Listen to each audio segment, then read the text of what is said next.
I never trust an absolutist ever. Like, Right. even if I say Wait, what my hold name on. is too You just confident, said you never, ever never.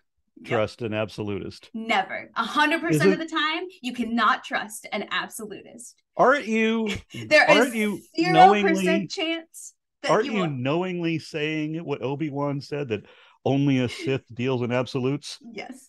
When he Yeah, you said that, got I'm it. like, that's an absolute statement, Obi-Wan. You just, Listen, I used to be a Sith, but I've changed. You remember I told you I learned I had yeah, tolerant people in my I've life. learned to say that there are few absolutes.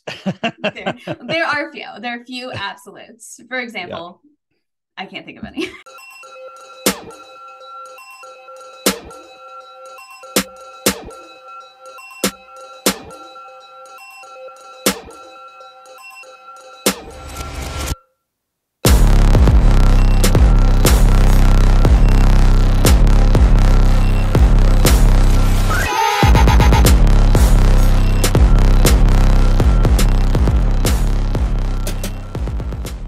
I really wanted to thank you, first of all, for joining me, for being on my podcast, but also just for the work that you do.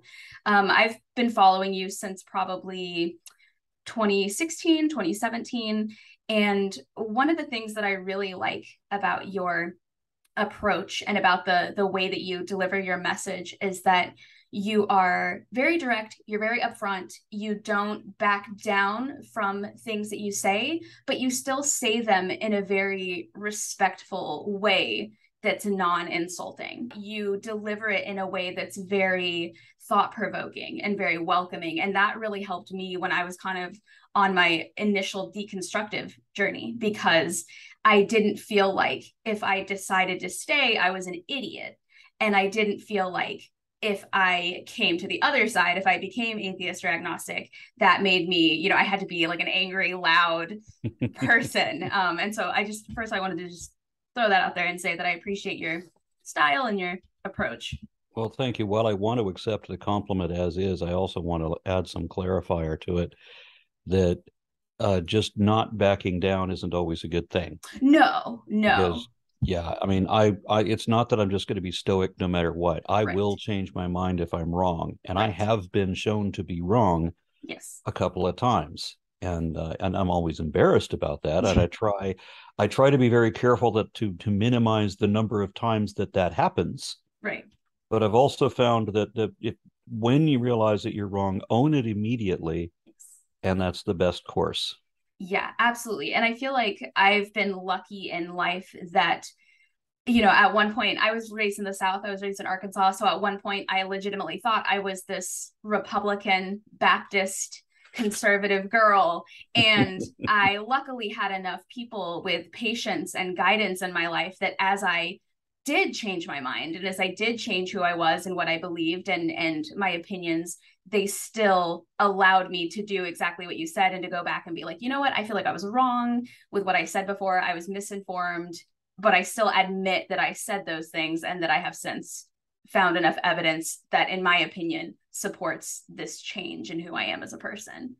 And so, Well, yeah, I'm glad to hear that. I've had to adopt this because when you have when you get a large audience, and a lot of people don't care about this because I've seen people with enormous audiences who just lie all the time and they just don't give a damn. It doesn't seem to right, matter to them. They right, just keep on lying. But for me, if I say if there's two sides to the argument, and I don't like to look at things in terms of dichotomy, but in this case, we are at least talking about two extremes, wherein one side, the religious side, and a lot of political activists too, are just going to defend their propaganda no matter what. But on the and it doesn't matter how many lies everybody tells there. right. Nobody's going to call anybody. But on my side, yeah, if I get something wrong scientifically or historically, especially if I get something wrong historically, historians are real buggers for this. Somebody will write a whole book to complain about how I got something wrong. Right, right. That's wild My too. own allies will do that. Yes, that's wild. And I've discussed this with people, with guests I've had on the podcast before. One of the things that first made me transition from being a super religious person to being, agnostic is that I felt like when I spoke to somebody regarding the lack of religion, their lack of belief, they would often say, I don't know, when I would ask them a question that they didn't necessarily have the answer for. But I feel like one of the hallmarks, at least for my experience growing up Baptist, was that somebody always had the answer and nobody ever admitted when they didn't know something. And so I feel like it's a lot easier to believe somebody and to trust somebody when they say, I don't actually know the answer to that question. That's a great question. I'm going to look that up, as opposed to no matter what, they've always got a long-winded answer that doesn't make sense or isn't very helpful or doesn't really answer the question at all. They just have to solidify the fact that they always have the answer. Yeah, I got into that argument with the last boss I had when I was working in a corporate job for 14 years. I worked in the job that Mr. Incredible had. You ever see the movie The Incredibles? Yeah. Where he sits in that cube farm denying insurance coverage to little old ladies? That was my job. Oh. And when the camera backed away to show the cube farm that he's in, I'm like, oh, fuck, that's my office. Yeah, you're like, oh, I remember that place. Yeah. And it was exactly that job. The little old lady wasn't in the cubicle with me. She was on the phone, but that was the job, was to specifically deny insurance coverage. I was so happy to get out of that job. Yeah. But I got into an argument with my boss, not the same one Mr. Incredible got into with his. We got into it over religion because my boss, well, actually not my boss's boss's boss was a young earth creationist. And so he got angry at me because he couldn't understand logical arguments, like if you're good at one thing, you can still suck at something else and still be good at this one thing. And I'm living proof. Well, I mean, everybody is, right? Yeah, I mean, right. Nobody's good at everything, and but I mean, this guy was criticizing me because how can you know anything about science when you're such a poor salesman? I hate selling things to people.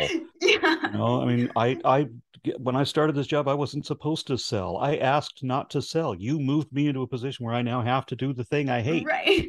And right. If you're such a good scientist, how come you're so bad at construction work? Mic drop, Exactly. Right. So he asked me a bunch of questions, like, for demanding that I explain, where did this come from? Where did this come from? Whatever. Right. And so I start to give the answer. As soon as he realizes I have the answer, he would interrupt that answer and ask me another question. He doesn't want to know the answer. But we did this like 9 times where he kept interrupting the answer to ask a different question until he finally got to what happened before the beginning of the universe, something like that. And then I said, well, we don't actually know yet, but I didn't get to explain why. And he says, see, you come to a point where you can't answer. And I said, see, I had all the answers to every other question and you didn't. Your religion didn't have an answer for any fucking thing. Right. It never does. It doesn't answer this question either. I don't know. Therefore, magic is not an explanation. That is not the answer. Right. Yes. So I was in debate for years. That's how I paid my way through college.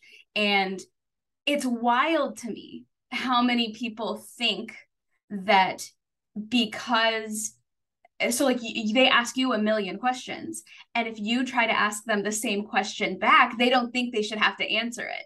They think that in order to win, all they have to do is trip you up. And, in a round, maybe that's how that works. But in the real world, if you ask me a question and I ask you that same question back and you don't want to answer it, that doesn't make you a winner. How does it, as a debater, it just makes me crazy to see that. Cause I'm like, that's not how, like, what, gosh, the double standard is just wild. Yeah. So I realized I wasn't going to be in that job much longer. Yeah, and that apparently makes you a really bad scientist too. So yeah, I remember when I had to take an extra couple of days off once upon a time. I said because I said I needed to get this time off because I've been invited to go speak at a conference in Ireland, and I live in Texas. People don't leave the country. And I'm like, Ireland. That's a whole nother country.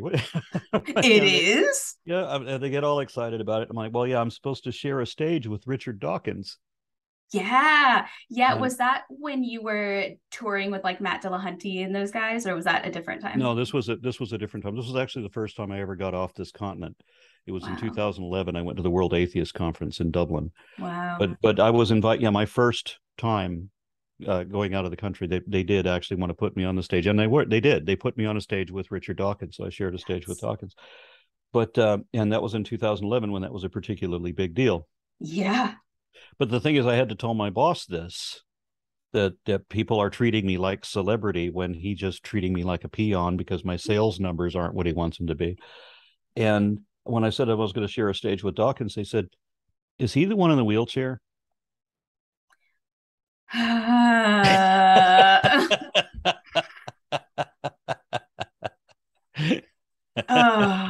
mean, how did you respond out of curiosity?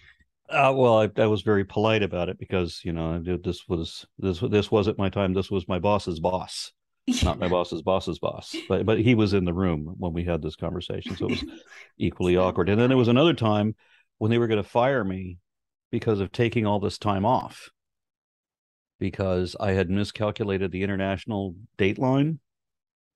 I mean, I just calculated my flight that I was going to land on Monday, and so I'll be able to go to work on Tuesday. But I didn't realize that we're yeah, it was, but it was the world's longest Monday. It was like a 48 Because hour Monday. yeah, pretty much. I had all of Monday twice, and so when it was time to go into work, I still haven't slept for 2 days of that Monday, and so I was just toasted. Like I didn't sleep on Monday. I also didn't sleep on Monday. This is just a little too much. Yeah, I That's slept on wild. neither of those back to back Mondays. That's wild. So, what is that like living in Texas with the views that you have and the reputation that you have, given Texas views and Texas reputation? I don't know how to compare myself to other people because I mean I've never watched a football game. I can't understand how people watch. Why I would don't why know. did anyone ever I sit down don't and know. watch a football game and finish it? Because it It's became illegal to watch beheadings, I think. They stopped beheading people, so they had to come up with something. well then there are other things too. I mean like my favorite flavor of microwave pizza. They change it. They keep all the others, but they take away my favorite flavor. My favorite flavor of Gatorade. They changed it. Yep. They discontinue whatever I like. It gets discontinued. Whatever I don't like gets perpetuated, and I just feel like I'm completely out. I look at car companies and I get the same thing. I hate that car companies are never going to produce what I want. I can advocate, hey, this is what we should have, and they just go the opposite direction entirely. I actually called Chevy to complain that they came up with it, among other things. I complained to their R&D department, not even kidding. I complained that the Chevy Blazer, why the hell you call that a Blazer? Look at it. A Blazer is a short wheelbase sport truck that's supposed to compete with the Ford Bronco. It's meant for off-roading and for customization. And what did you come with? You came up with a car. It's just a car. Don't call it a Just a Blazer. car. That's an insult to the heritage of Blazer. Call it a Chevette because that's what it is. Don't you know who I am? I'm friends with Stephen Hawking. Don't you know? Yeah, I've never actually met Stephen Hawking. I was in Cambridge one day while he was still alive, and the people that had brought me out offered to take me to his house to meet him, and I was very excited about that. But when I actually arrived in town, they had to rescind the offer because they said that his health was very poor, and in Yeah. fact, it was only a month or two before he died. Yeah, that makes sense. I imagine he was, fragile in terms of like what he could be exposed to, and especially in those last days. And Yeah, but you also know James Randi too, right? Or you knew James Randi? I did. I've been to his house a couple of I'm times. so jealous when I heard that you had met James Randi. He is my spirit animal. The James Randi lives with me, whether he wants to or not. James Randi was very very sweet. Yeah. I had run into him at a bunch of different conferences, and he was always welcoming. He was always very friendly. He recognized me. I don't know that he always remembered my name, but he remembered this overall visage, which I guess is not that much of a challenge. But he would welcome me, talk to me like Yeah. a friend, have me sit with him, have lunch with him, whatever. Yeah. So Yeah, I liked him for the same reasons we were talking about earlier. I loved his approach to he was always kind, he was always welcoming, he was always inviting, and all he wanted was proof and evidence. That's all he wanted. Like he wasn't a bully, he didn't make fun of people, he didn't roast people. He just allowed them to prove on their own. Like he allowed them to roast themselves on their own by not being able to prove or find evidence yeah, to that's their magic. that's another thing I should comment on. That people will say that I hate Christians, and my response to that is that's like saying that doctors hate their cancer patients. Right. I want to help them not be Right. Christian anymore. Yeah, yeah, absolutely, absolutely. And I try to dispel that as well on my podcast. I'm like, this is not a Christian hate podcast or a religion hate podcast. This is I remember what it was like. And I wish somebody had said these things to me years earlier, that these beliefs are options. You have other options. There are resources for you to question everything. And if at the end of the day, you still want to believe what that original religious belief was or spiritual belief was that you held, at least you know why now. You've done the research, you've come to the decision on your own, as opposed to the pressure or the fear or the indoctrination that a lot of religions subsist on. And I think as long as somebody has come to their own conclusion and done their own research, have at it, do what it is you do, as long as you're not infringing on somebody else's rights and abilities as a human being, as long as you're not telling anyone else that they are damned to hell because they don't do things the same way that you do. People, I feel like if you do your research, you're allowed to believe whatever you want to believe, but it's so easy to ask a question to somebody that they don't know the answer to and immediately be told that you're attacking them, and that's not at all the Yeah. case. I've never made any position my identity. Mhm. I mean, I've never made my identity dependent on holding a position. I mean, change my mind, it's not going to change who I am. Mhm. But other people have that. Faith has always been advertised as a virtue, that you need to stand fast in your convictions and hold true and never, no, don't stop believing, holding on to that feeling and so forth, as Journey put it. But I don't get that, how that's a virtue. When you're wrong, admit it. Yeah, admit you're exactly. It's not like, why is it embarrassing to admit you've ever been wrong about something? I'm wrong all the time. I am wrong so constantly that I'm actually surprised when I'm correct about stuff. But and I think another thing that I think makes it so difficult for people to allow themselves to question their faith and question their identity in terms of whether or not they still want to be religious or not, is that one thing I do remember about at least my experience in the Baptist church was not only were you taught that there were consequences if you don't believe, which makes me wonder, is it true belief if there's consequences? But also, if you ever start to question your beliefs and if you ever start to wonder if it's true or not, that's the devil getting in there. Yeah, So, the so devil is in then, the details. right. And so then when you do start to deconstruct, you're like, oh no, this is the devil they always warned me about. When in I reality, it might just be curiosity. Yeah, a Christian friend told me that if I ever said anything convincing, it is only the devil speaking through me. I'm like, oh, that's a great way to avoid reason, because faith Yes. is just all about, unreasonable beliefs assumed without reason and defended against all reason, isn't it? Yeah, that is the most brilliant way I've ever heard somebody say, I'm gonna think what I'm gonna think no matter what you say. That's I'm gonna use that from now on. I'm gonna be like, by the way, if you say anything to me that makes sense that is against what I said, that's the devil. So there you go. So I heard, I believe it was an interview that you did once where you mentioned that when you were younger, religion wasn't necessarily pressed on you very much until you were kind of old enough to understand what it meant. Yeah. What was it about atheism and agnosticism that made you decide you really wanted to kind of make it your your life's work almost. Like what was it about that introduction, that first introduction to religion, where you're like, not only do I not want to be involved, but I want to help other people decide whether or not they want to be involved as well? Well, I wasn't groomed to be skeptical. I just wasn't groomed to necessarily lie to myself the way that faith requires that you do. And I didn't realize for the longest time, consequently, that's what faith it means. That faith means assuming things without reason and defending them no matter what. So my first experience with that was, I remember reading a bunch of, I've been given all kinds of ridiculous books when I was a kid. I mean, just counter or illogical, irrational conspiracy theories, uh, everything from, well, it's a good example, Zechariah Sitchin and Chariots of the Gods.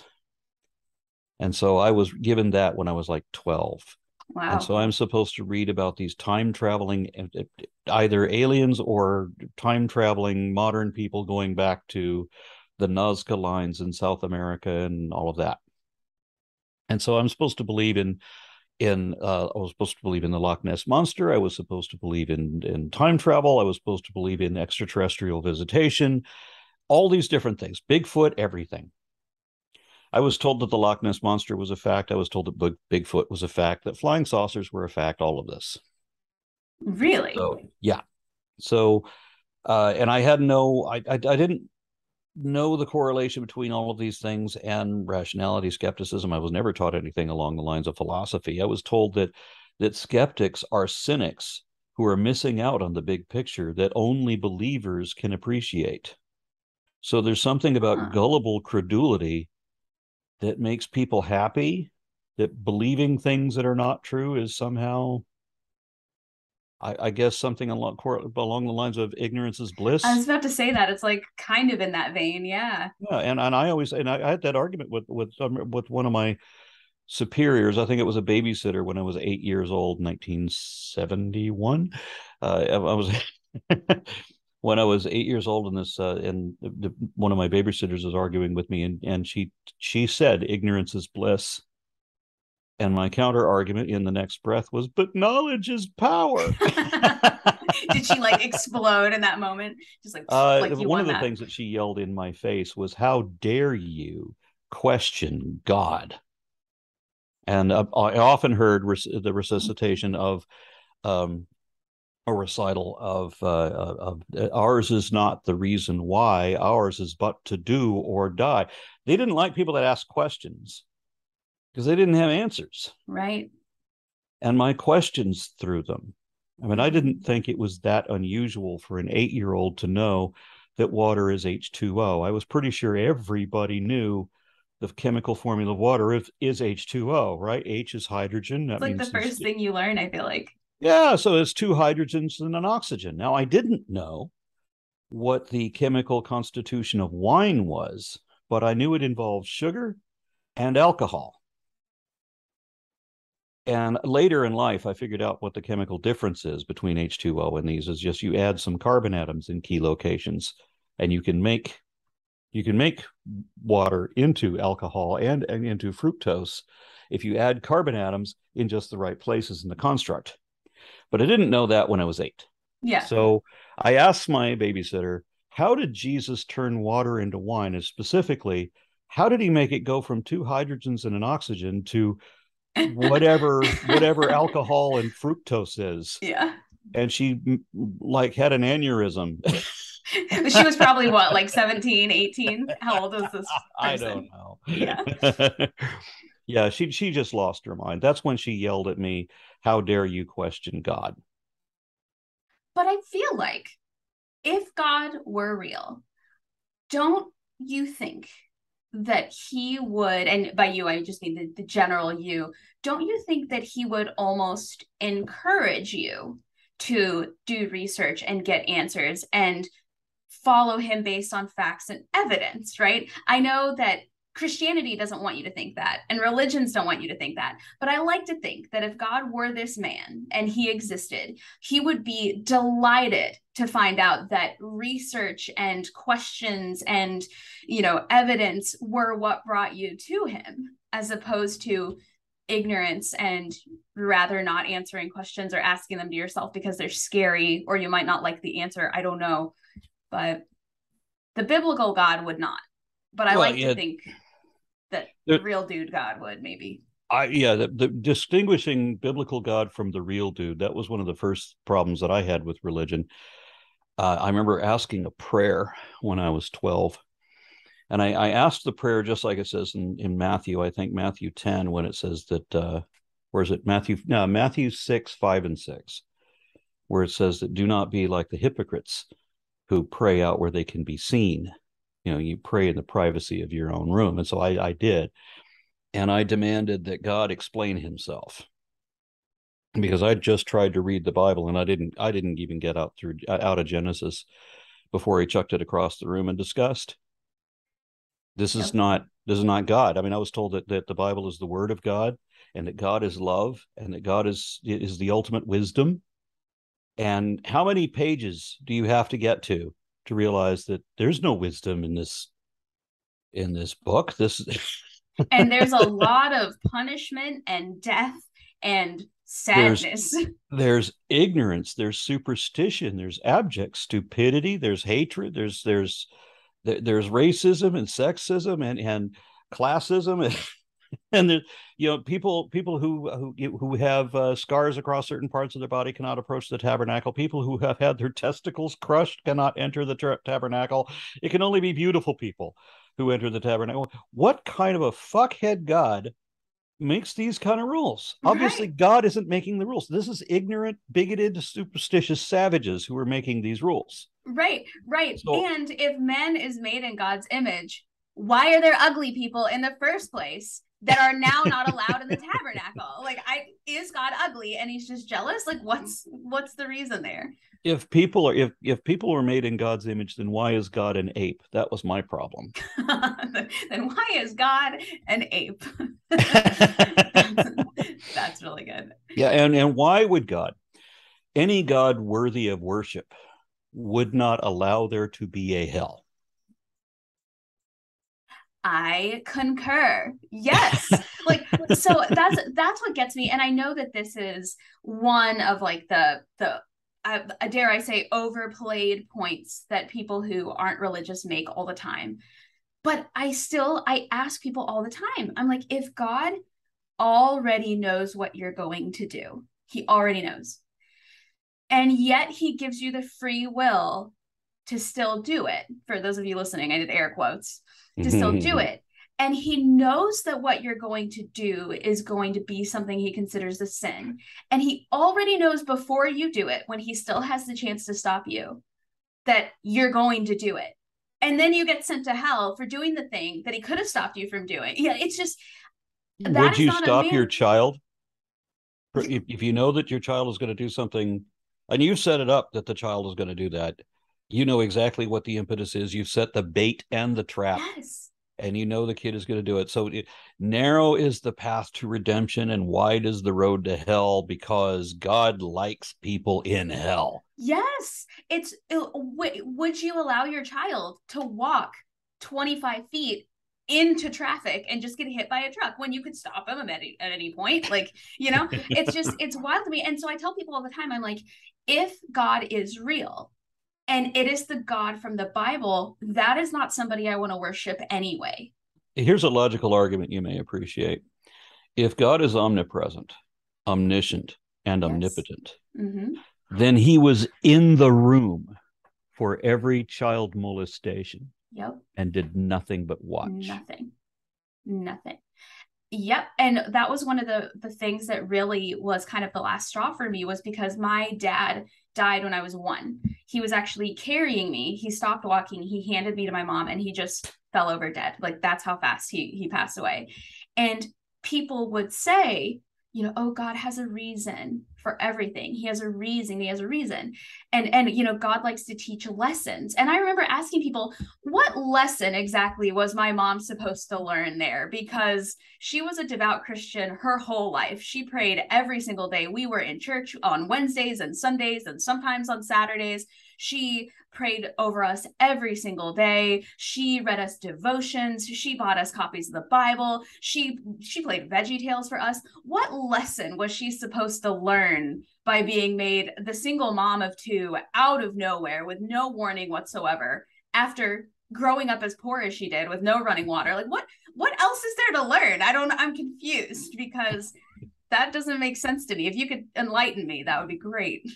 Yeah, I heard somebody did a show on this, which was funny, that they do a movie or a TV scene dedicated to this level of skepticism, where somebody said that the reason your child died was that God needed another angel, and the mother says, "Well, then why didn't he just make another angel?"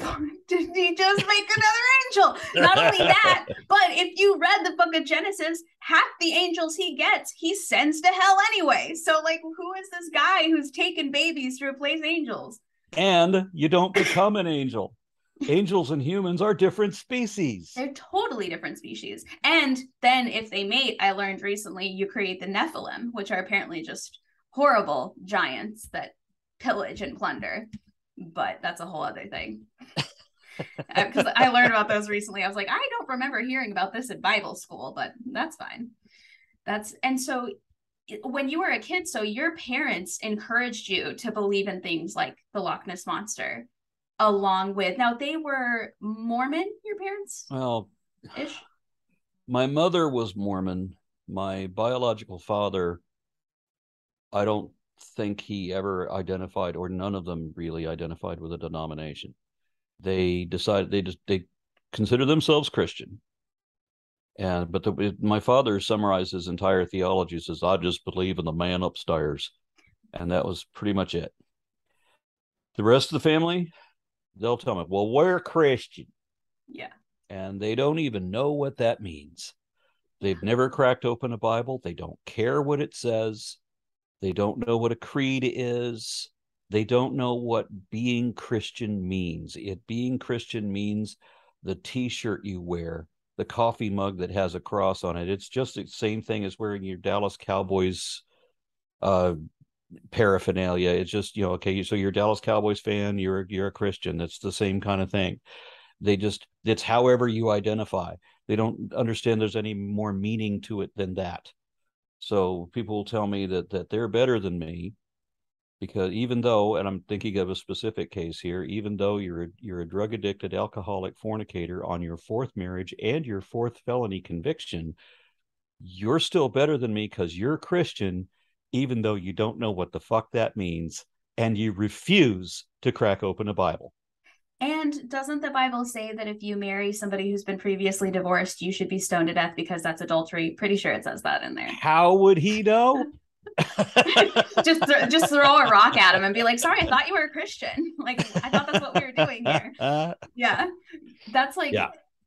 And so here's, if I had to pinpoint a problem that I have with organized religion, I'm going to say Christianity because that's the one that directly impacted me growing up. But organized religion in general is that you are allowed to say that you are a part of that group and not follow a single rule. You eat pork, you wear mixed fabrics, you marry divorced people, you don't stone your daughter in the street, even though she's not a virgin, even though that's what you're supposed to do.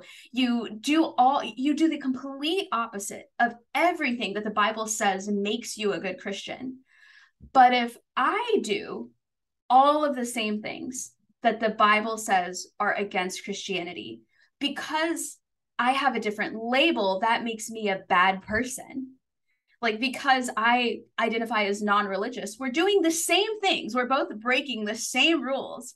But because on Sundays, I don't pretend like it's all fine and well, and I go and I, put money in the offering plate or something like that, for whatever reason, I'm a worse person than the people who break the same rules. And I just wish, I guess, that people would stop claiming that they are literalists when they're not. they would stop saying, well, I do this because the Bible says, I do this because the Bible says, when they just Yeah. pick and choose what they're going to do. At least just admit that much is what I wish the general populace would do.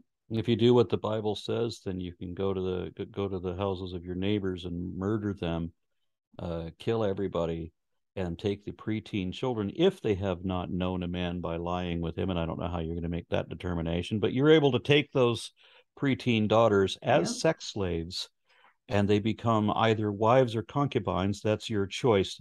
That's if you do what the Bible says to do. Yes. So I've often said that anybody that uses the Bible exclusively as their moral guide or as their exclusive moral guide would be a criminal in every country on this planet. Literally. And I've noticed that the people who say they take the Bible literally are actually quoting things that aren't mentioned in the Bible at all. They're anti-gay, they're anti-abortion, they're anti all these things that the Bible never actually says.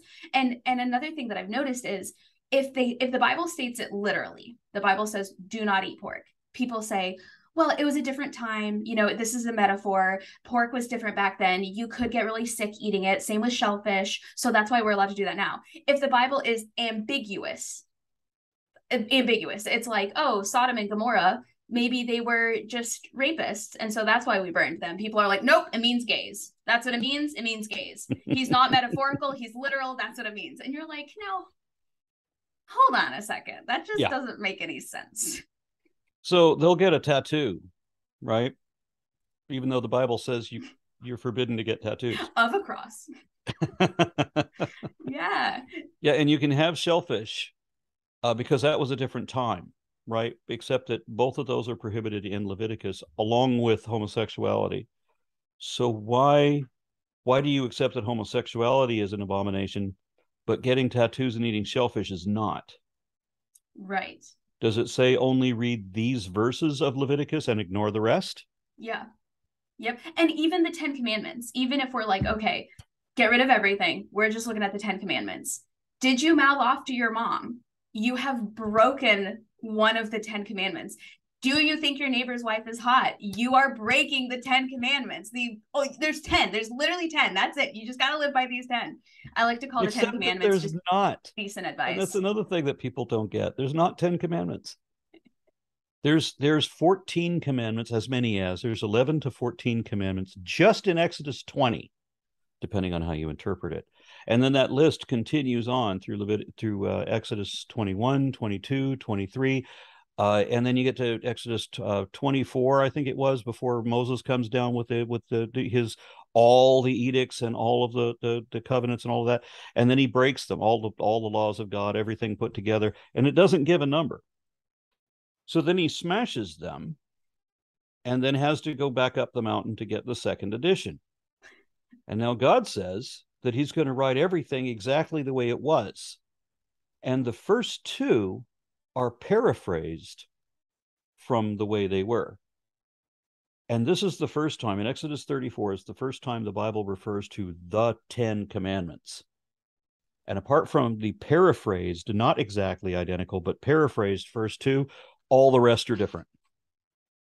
So that suddenly, instead of thou shalt not kill, it becomes thou shalt not see the baby or see the kid in its own mother's milk. That's the 10th commandment. What does that mean? You're not supposed to boil a baby goat in its own mother's milk. Oh. So you can't fry buttered goat if the butter came from the mother, because that would be creepy. Well, if it came from a different goat, could you do it? It was, I think it's the 4th commandment in the original set that says, honor their father and mother. And here's the interesting note: honor thy father and thy mother, that thou will live a long life. So if you don't honor your father or mother, you won't live a long life. Does that make sense? It does, actually, when you look at Exodus 34, because that one clarifies. Now it's just become the 5th commandment, wherein it says that the parents are to bring their firstborn child to be sacrificed on an altar to God, and that you can redeem, if you have a goat or a chicken or whatever, you can redeem those child. But then there's other passages elsewhere in Leviticus and also in Ezekiel where it talks about how people were sacrificing their children and how Ezekiel, speaking on behalf of God, because that's what prophets do, was saying that God created laws that were abominable and that the people could not live by, and that he did this just to horrify people by having them kill their firstborn sons. So Christians will say, that's not what that means. And then you get to Ezekiel, who says, yeah, that's exactly what the fuck that means. And it's awful. Yeah. That's literally what that means. And it's terrible. I love, though, this image of God turning around and he's like, Moses, why are you back? And Moses is like, hey, do you mind giving me more tablets? And God's like, that was literally my only copy. Like, hold on, let me, number one was like, I think I said, like, don't cook a goat or something, honor your father and mother. Like, I don't so remember. In the second set of commandments, when it finally does say the 10 commandments, you are supposed to keep the feast of the leavened bread, and you are supposed to keep the feast of weeks. Those are separate commandments, but it's an entirely different set. Doesn't have any, and sacrifice your firstborn children and all of that. There's none of that. Don't kill, don't lie, all of that. Don't commit adultery, whatever. Yeah, all of that is just right out. And a bunch of the commandments that most people don't pay attention to that are in the list include things like that female slaves are worth 5 shekels, where male slaves are worth 10. Damn, even back then we couldn't break that glass ceiling. Like, not even as a slave, bro. You're only worth half as much. Damn. But that's in the commandments. Right. It's not the first 10, but then that's the part of the Bible that didn't say there's only 10. So this whole thing comes from multiple different authors, and they're just trying to, why do they have them break this first set and go get a second set? Because they had to appease two different cultures who wanted to be represented in this story. Interesting. And a lot of these commandments in the interim are lifted right out of Hammurabi's Stela of Law from several centuries earlier. Interesting. So why do you think those, if you had to guess, why do you think those were ever rules? Or like the goat one, what do you think the deal was with that? Like, why would they even bother making that a commandment?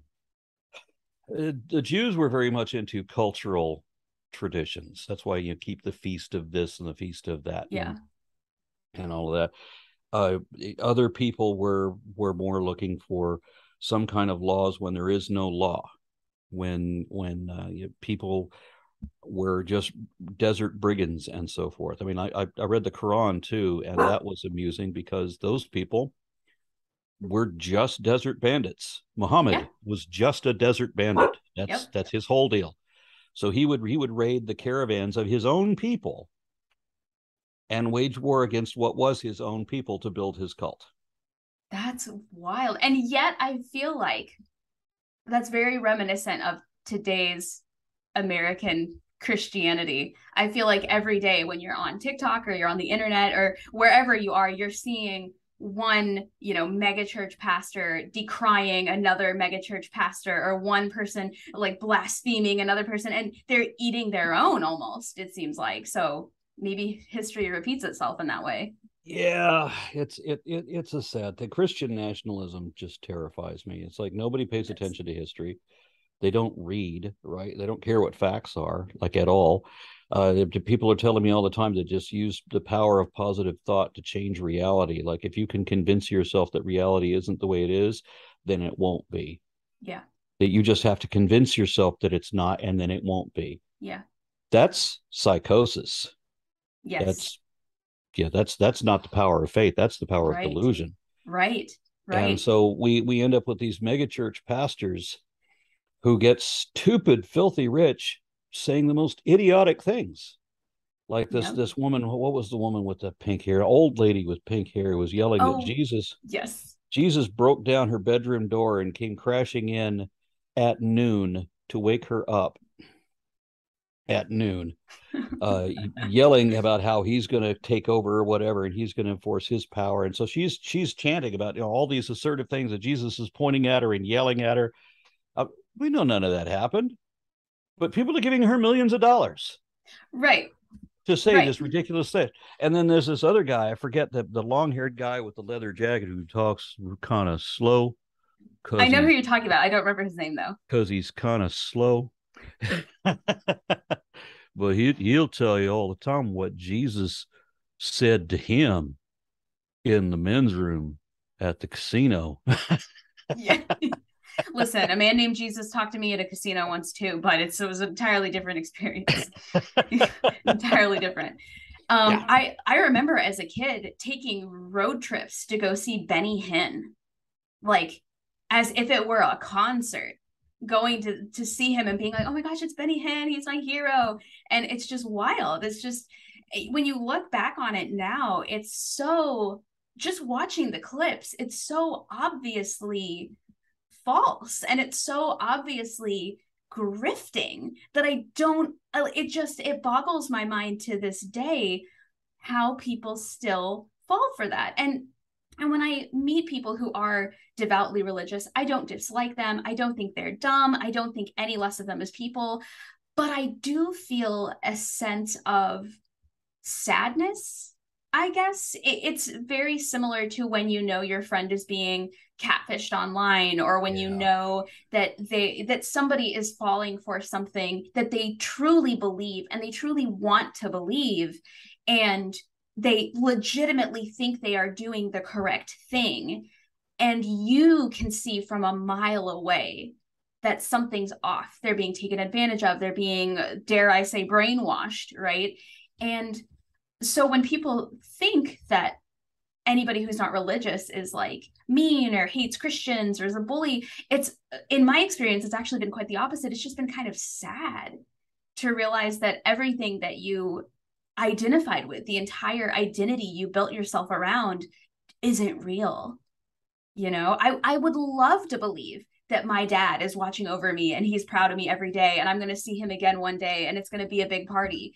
But that's just not what's going to happen, you know? Yeah. Yeah. I love my daughter too, and I'm sure she loves me, but does she really want to spend eternity with me? Yeah, yeah, yeah. It's wait, like he's always watching, or like just sometimes? Like, how often is always? I'm just out of Yeah, curiosity. just always Yeah, watch. I like, mean, everything. I was watching last night at 11:35 when you were at. No. yeah, yeah, yeah. Like, I'm curiosity. How often is this guy watching me? Just curious. Did he see me do those shrooms? I hope so. Yeah, it's There's nothing appealing about any of the religious perspective, but it's not just religion. Unfortunately, the no. big problem is that it's because politics is even less rational than religion. Then they are quite closely tied together, and they're both Yes. making moral pronouncements Yes. that are immoral. Yes, yes. And I feel So like I don't think that's a new thing, but I think it's becoming a bigger and bigger thing yeah. nowadays. Like, I remember, the Bush Gore election. I never once heard anything about Christianity versus atheists or anything like that. But something about the last decade, this combination of, if you're on this side, that means you believe this religiously and you believe this scientifically, and if you're on this side, you believe this religiously and you believe this non-scientifically or scientifically, depending on how you want to look at it. And I feel like America has become unique in that way, that you have to religiously and morally and what's what I'm looking for, politically align with beliefs in order to be a part of that party. It's just bizarre. So what I see is I see people on the right um, who are voting against their own interests. They are very poor. They're giving their money to the super rich to further empower the super rich. They're going to suffer the tax burden that the super rich will no longer pay. And they are too damn dumb to understand what they're doing. They're taking away federal regulations and restrictions and such to keep industries from poisoning their water and from, taking away a bunch of their rights, which is the right is all about taking away rights, ironically. So they Yes. want to take away your right to bodily autonomy. They want Mm-hmm. to take away rights of religious freedom, because the Christian right tells you that religious freedom means that you're free to worship Christianity by any denomination you like, as Yeah. long as it's not Mormon or Jehovah's Witnesses. So yeah, so you have to be exactly like you're free to be exactly what they are, but you're not free to be anything else. Right. And if you're a Muslim, then you're somehow an atheist terrorist. Yes. So that's completely against the First Amendment altogether, right? So they're trying to what they want to take away your freedom of speech. They complain that we the left are taking away their freedom of speech because we're trying to control hate speech, which is not the same thing. No, it's not. Unless that's the only kind of speech you know. Yeah, You know? if your whole thing is that you just want to be able to yell the N word in the subway, and that's you think we're taking that away from you. Right. Yeah. So, but what are they saying about the left now? See, my understanding about the left, and by the way, you can look this up if you just look up the definitions of right wing politics, left wing politics. I think pretty much mainstream. It talks about how it's unfettered capitalism on the right. Just allow industries and corporations to take over everything and rule without law. They don't want any laws applied to them. They want to be able to do whatever the hell they want and take over and govern everything. So that eventually we are on track to be a global oligarchy, so that corporations don't have national restrictions. They're international, and you can't just go into a court of law to change the policies of a corporation. That doesn't work that way. So they're going to be independent of all of that. And people don't even realize the people on the right are just sheep. They have no idea what they're doing, but they think we are the sheep. They think we're the goats. They think we're the demons. They actually advertise on their propaganda media that everybody who isn't a right-wing conservative Christian is therefore necessarily a cannibalistic, devil-worshipping pedophile. And because you can never have nuance, there's no such thing as a bell curve. You have to be all the way on this extreme or all the way on this extreme. So if you're not exactly on the extreme right, that means you're on the extreme left. You can't be in the middle. You can't be a moderate. You have to be a full-on communist, because we don't understand nuance anymore. But if you look at what left-wing politics is, it is advocating for human rights Right. over corporate profits. So Right. we're the demons because we advocate human rights. Yes, human How rights. much more evil can you be? Exactly. And also a huge difference is we are fighting for human rights, even for the people we don't like. We want everyone to have rights, even the people who want to yell the N-word on the subway, even the people who are marching outside of Planned Parenthood when somebody's just trying to get their, ovarian cancer diagnosed. Like, we are even fighting for their rights. It was left-wing judges and such, left-wing courts, that allowed the Nazis to have their day of demonstration. Yep, that's freedom of speech for everybody, even the people I disagree with. But what they say, they want to take away all our rights. And the Texas Republican Party platform was recently changed. And I need to talk more about this. I need to make a video specific to this. The Texas Republican Party platform is egregious. It is anti-gay. It is anti-trans. It is anti-everything that isn't gender binary. It's anti-everything that isn't right-wing Christian. It is it's anti-Semitic. It's a whole big bundle of hate. Yes. And it's very disturbing to me that they want to decriminalize hate crimes. Yeah. Yep. They want to promote the commission of hate crimes. Yep. Because that is somehow a freedom that you should have, is to commit a hate crime. And the funniest thing about that is it's so and if much. You don't believe me, if you don't, just call me a liar. Look up the Texas Republican Party platform and read it. Yes. It really does. It really does. The commission of hate crimes. Yes. And I think the goal there is they're actually hoping people won't read it. They'll just vote for it, I think. But also you mentioned it's all about like gender binary as well. And the funny thing about that is, even if you're the wrong gender, they want to take your rights away too. So even if you're like, I'm a cis, straight, white woman, I would never dream of getting rid of my pronouns. I've done nothing but vote Republican my whole life. They're like, great, we're taking your autonomy away as well, even though you're one of us. It's wild. It's just wild. It's they'll say Judeo-Christian as only when they think that they need to include Jewish people. But the moment they realize they don't need to include that it's just straight up Christian nationalists, and the Jews can go back into concentration camps for all they care. Yes, yes. I was talking to somebody about that just the other day, about how, especially Southern Baptists, they are obsessed with Jewish people. Obsessed. What the hell? like they want to, everybody wants to go to Israel, everybody wants to, you know, walk the walk that Jesus led, everybody wants to name their son like these Hebrew names, everybody wants to get Hebrew tattoos. But when you're like, can this Jewish person buy something from your bakery, they're like, I don't know about that. It's like, but didn't you just say they were God's chosen people? I'm confused. I don't understand. I've never understood the hatred of Jews. I mean, at least with, you know, at least with certain racist ideas, I mean, at least you can look at the person you hate and identify who they are. But we're talking about people you have to have an interview with them to determine whether they're Jewish or not. I'm like, what are you basing this on? Yeah. So Harrison Ford is a quarter Jewish. Do you 1/4 hate him? I don't.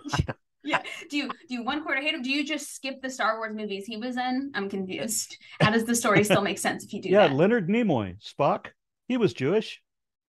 Does that mean you hate him too? Shut up, dog. Yeah, my dog is barking a minute ago too. Well, I want to be respectful of your time. I know we've gone a little bit over, but I just wanted to ask you just kind of like a final question. If you could give a message, if you could kind of sum up a message to somebody who is on the fence, they're not sure if they're still Christian, they're not sure if they're atheist or agnostic, they've got a lot of questions, they're very confused, what would you say to somebody who's in that position? Well, if you've got a lot of questions, that's a good place to be in. And that's we're distinguishing people who don't want answers from those who do. Right? I was always, what started me on my atheism was that I had questions, and the clergy and the defenders of the faith refuse to answer those questions, or they'll lie about it. Yep. And one of the problems that I have is when people pretend to know things they don't know. That's probably my biggest complaint with faith. Yes. My favorite quote from Abraham Lincoln is that it is an established maxim in morals that he who makes an assertion without knowing whether it is true or false is guilty of falsehood. And the accidental truth of the assertion does not justify or excuse him. So if you say that, you know, 99 times out of 100 blank, and you're just making up that statistic, that's a lie. If you say that you know things you can't demonstrate your knowledge, you don't know that. I often say, if you can't show it, you don't know it. And if two people both say that they know completely mutually exclusive things, one of them doesn't really know that. Right. So right. People will tell me all the time, I know there's a God. I'm like, that's funny because I know there isn't. Now what? Yeah. And only one of us can be right, even if this is a simulation that we're all living in. Oh, that's another argument I absolutely love. The simulation argument. I was arguing about how we know for certain that Noah's Ark never happened. This guy is asking me, can you be absolutely certain about anything? And I say, yeah, we can be absolutely certain that Noah's Ark never happened. Not the way the Bible describes it. No worldwide flood, all that. And he says, but you can't even prove that you existed 2 weeks ago, and that you know all of your memories could be false. And he's evoking last Thursdayism, that everything is an illusion beyond last Thursday. Everything was created last Thursday, and everything beyond that is fictitious. I'm like, okay, so either reality is real, and all the evidence says that Noah's flood did not happen, or reality is not real and Noah's flood did not happen. So what you're saying is you agree Noah did not happen. That's fantastic. Yep, either way. I imagine debating you is like one of the most infuriating things on the planet, just because you have a good time and you laugh, but you're also like factually correct and you pull out the punches. If I were on the opposing side, I would probably have a bad time. I don't like doing debates, though. This is going to sound like a surprise. I don't like doing debates on stage because people just pull out a piece of paper from somewhere, right, and say, you know, they did this study and they determined X. Now, to my experience, Every time a creationist cites a scientific paper that supposedly says what they say, if you have a chance to read it, you will discover it doesn't say that. Nope. It doesn't say that at all. No. Very often it says the very opposite of that. Right. But when you're in a live debate and they pull something out, how do you contest that? You just tell them they're lying. How do you know that they're lying? You have to Right. read the damn thing. Right. So this is why scientific debates are done in writing, where both parties get a chance to, I write something out. I write out an essay and I post it, and then somebody's going to respond to that. This is a written debate, so they get to read everything I've written. They've read all my citations too, and then should reply to that. Now, when they post something, and I've done this a number of times, they'll post their thing. This study says this study says that. I read all of it, and I say no, it says exactly the opposite, and it also says some very compromising things to your position in addition to that. One of my favorite examples of that was somebody wanted to take that there was a study that made out that mitochondrial Eve was only 6,000 years old. And so I went over the study and how they concluded that this, and I'm like, no, this is there's a range, and they're saying that on this study it could be as much as or as little as, depending on these averages. And so that the absolute fastest that it could be, and it says in the paper that no one believes this is the case, but it says the absolute fastest is this. Okay, so the absolute fastest is not the median. That's not the average. That's not what the numbers should reflect. But on top of that, the same paper also confirms that all people, all modern people, wherever they live in the world, all originated in Africa. And the guy that I was arguing with was adamant that his ancestors were never from Africa because he was extremely racist. I'm like, well, you brought the study. It's like, I'm just using the evidence you gave me, sir. Exactly. Yeah, and sometimes I wonder, honestly, if that is why so many people do the like DNA tests and stuff, because they just want to prove that like not one part of them is from Africa. Like, no, we're Swedish and German and Irish, but we're not from Africa. What's the big deal with that? Everybody in my family, when I was growing up, everybody was just exceedingly racist. My stepdad actually belonged to some racist organizations, not quite KKK, but a sister organization of the KKK. He was encouraging me since I was 12 to read the Mein Kampf. That's how racist he was. To like agree with it?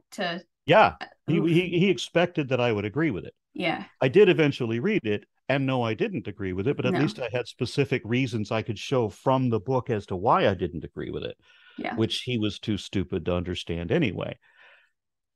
But I don't understand where the racist thing comes from. I think it comes from fear of the unknown. If I had to guess. What I get from, historically, there's a whole lot of people, and racists tend to very often hold these positions that, especially the creationists, there's a whole lot of creationist groups that think that different races of people were created on separate continents, separately, with the intent that they remain separate. That's what the KKK advertises now. They are exclusively a creationist organization, and they state as much. Yeah. They don't believe in evolution. And one of them, I remember in an interview, he says maybe evolution for other races of people and for animals, but not for white people. They don't believe in evolution. So yeah, so there was a number of anthropologists. Louis Agassiz, for example, thought that there were 6 species of people created separately, and Carolus Linnaeus thought that there were 4 species of human. Did they think they came from like 4 kinds of monkeys, or like they were just invented? That God created white Europeans, black Africans, red Americans, and yellow Asians. Yeah, so he divided people up like breakfast cereal. Yeah. Interesting. I'll never. And Darwin was the first one to say that all of that was bullshit.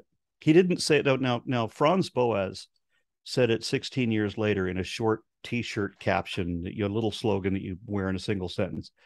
Darwin wrote it in several paragraphs on a whole page, but he said exactly the same thing, that there is only one race of people, that everybody alive is part of the same race. And he gave this beautiful, eloquent argument wherein he cites all these other scientists and how none of them agree with each other, and nobody can tell what the hell they're talking about. Nobody makes an argument for race that makes any damn sense.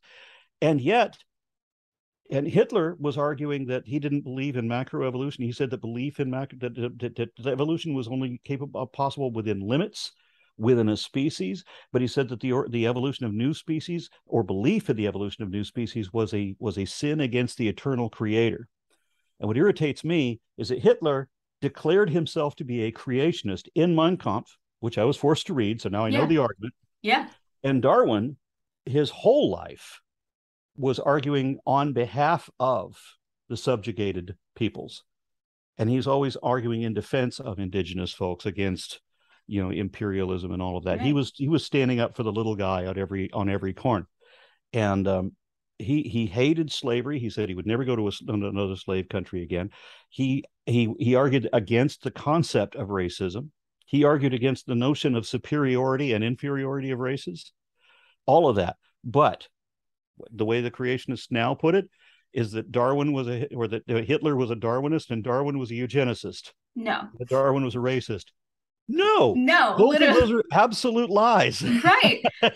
And also explain to me how it makes more sense that God created multiple kinds of people, put them on the same earth, but didn't want them to mix. He wanted to keep them separate. Could have invented separate planets for each one of them, but he decided to put them all on the same planet. Doesn't want them to mix. And that is easier to believe than maybe he put all of them in one spot and they moved around and they changed over time. Like, I'm just like, how does that make more sense? Like, if we're just going based off of doesn't make sense, I would argue their argument makes even less sense than evolution. Yeah. But that's a topic we just go off on. But so my final answer to your question is, be wary when somebody gives you an answer that they say that they know. Look into it to see if they really know it. Yes. I never trust an absolutist. Ever. Like, right. Even if I say what my name is too confident. You just said you never, ever trust an absolutist. Never. 100% of the time, you cannot trust an absolutist. Aren't you? There is 0% chance. Aren't you knowingly saying what Obi-Wan said, that only a Sith deals in absolutes? Yes. When he said that, I'm like, that's an absolute statement, Obi-Wan. You did. Listen, I used to be a Sith, but I've changed. You remember I told you I learned I had tolerant people. I've learned to say that there are few absolutes. there are few. There are few absolutes. For example, I can't think of any. I can. You either believe or you don't. Right? So you're either theist or you're atheist. There is no agnostic middle ground. You either believe there is a God or you don't believe there's a God. Interesting. Do you feel like that's a super controversial opinion? Oh yeah, because people want to play, but they want to pretend that there's a fence to sit on. Yeah, but there just isn't. Right? You're either convinced or you're not. Right. Well, and you either believe truly, or you are just doing what you know you're supposed to do to follow the rules, and you don't actually believe. I feel like the majority of the time I was Christian, I didn't actually believe it. I just knew that I was in trouble if I didn't, quote unquote, believe it, So I feel like there are a whole lot of people in that same position, and sometimes they'll admit it. Yeah. Because faith is literally make believe. That's all it is you are trying to convince yourself of things that are not really true. I used to think that that having a personal God was like having a magic imaginary friend. But no, it's not like that. It is that. If your imaginary friend was also obsessed with like murder and genocide and sending people to hell and damning you to hell if you didn't believe exactly what the clergy told you to believe. Right. Because that's what it's all about. It's whether you believe the clergy. Because you're supposed to give the clergy 10% of your income. You're supposed to work for the clergy whenever they command. And also you're supposed to provide the clergy with all the children they can fuck. Oof. I think that was like the 12th commandment. I often told a joke that how do you tell the difference between Protestant and Catholic clergy? How? By which gender of child they molest. Ooh. oof, bam, bam, bam. You have a budding stand-up career. I know it. But well, this has been an absolute delight. This has just been such a great conversation. I've really enjoyed speaking to you. I'm still just shocked that you got back to me as fast as you did. But this has been really insightful and enlightening, and I've really appreciated talking to you. And I entirely respect your work, and I wish you nothing but the best in the future. Thank you, and I'll return that sentiment in kind. Thank you, sir. Have a great day. Bye-bye. Nice talking to you.